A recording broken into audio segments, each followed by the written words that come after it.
Hi everyone, welcome back to another episode of Editing Basics. In this video, we will be learning how to create a QR code using Adobe Express. Adobe Express makes it incredibly easy to generate QR codes, and here's a step-by-step tutorial. First of all, open up your Adobe Express application. Soon after you open up the app, from the home page, click on the plus blue button at the bottom right corner. Go to Quick Actions at the top right and select Generate QR Code option. Now on the next page, where it shows you enter or paste URL, go ahead and input a URL, text, or other data that you want the QR code to link to.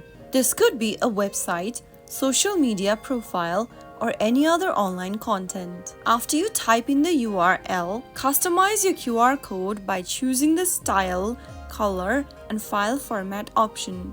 Tap on the style option at the top and choose your QR code style. Choose the color palette and select your QR code's color, and then in the file format option, go ahead and choose either PNG or JPG. Now finally click on download, and you will then be able to generate a professional looking QR code in just a few minutes using Adobe Express. If you found the video to be helpful, go ahead and give us a thumbs up. Don't forget to subscribe to our channel by hitting the subscribe button. Press the bell icon so that you'll never miss another upcoming upload from us. I will be back again in the next video. Thank you for watching.